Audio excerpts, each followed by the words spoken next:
एक बार गोस्वामी तुलसीदास जी से पूछा गया कि दुनिया में सबसे बड़ा पाप कौन है और सबसे बड़ा धर्म कौन सा है। गोस्वामी जी ने एक ही चौपाई में उत्तर दे दिया। बोले, परम धर्म श्रुति विदित अहिंसा, पर निंदा सम अघन गरीसा। दूसरे अहिंसा परमो धर्म, अहिंसा से बढ़कर के दुनिया में कोई धर्म नहीं है और दूसरे की निंदा करने के समान दुनिया में कोई पाप नहीं है। यह सबसे बड़ा पाप है। मनुष्य का शरीर धारण करके जो मनुष्य दूसरों की निंदा करता है उसका मनुष्य शरीर ही बदल जाता है।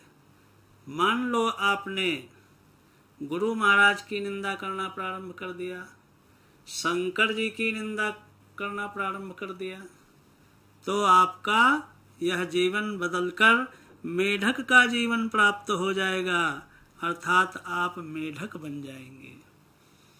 हर गुर निंदक दादुर होई, जन्म सहस्र पावतन सोई। शिव और गुरु की निंदा करने वाला व्यक्ति 1000 बार मेढक का शरीर प्राप्त करता है। इसलिए क्या मेढक बनना चाहते हो? यदि नहीं बनना चाहते हो तो निंदा बंद कर दीजिए। हो ही लोक संत निंदारत, हो ही निशा प्रिय ज्ञान भानुगत। जो संतों की निंदा करते हैं उन्हें तो उल्लू बनना पड़ता है दूसरे जन्म में। इसलिए जो उल्लू न बनना चाहें वो संतों की निंदा छोड़ दें।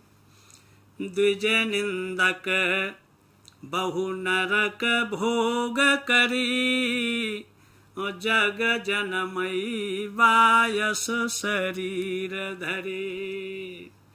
जो ब्राह्मणों की निंदा करते हैं उन्हें तो पहले यमलोक में महान कष्ट प्राप्त होता है, नरक ही नरक भोगने पड़ते हैं। और जब थोड़ा पाप शेष रह जाता है तो उसे भोगने के लिए कौवे का शरीर धारण करना पड़ता है, अर्थात कौवा बनना पड़ता है। और जो लोग सबकी निंदा में लगे हुए हैं, किसी को छोड़ते ही नहीं हैं, चाहे जो कोई हो, अपना हो या पराया हो, सबकी निंदा में लगे हुए हैं, तो उन्हें पता क्या होना पड़ेगा? चमगीदड़ होना पड़ेगा। गोस्वामी जी लिखते हैं, सब कय निंदा जे जड़ करही, ते चमगादुर होई अवतरही। वैसे यह निंदा दो तरह की है। जो निंदा करता है उसे तो पाप भोगना पड़ता है, जो निंदा सुनता है उसको पुण्य प्राप्त होता है, वह पुण्य का भागी होता है। इसीलिए किसी संत ने लिखा, संत ने कहा, निंदक नियरे राखिए आंगन कुटी छवाए, बिन साबुन सोडा किए निर्मल करे सुभाए। तो निंदा करने के बजाय अगर हम निंदा सुन लें तो हमारा जीवन धन्य हो जाएगा, और अगर हम निंदा करते हैं तो सबसे बड़े पाप को हम अपने जीवन में धारण कर लेते हैं, जो हमारे लिए ठीक नहीं हो सकता है। बोलिए आनंद कंद भगवान की जय।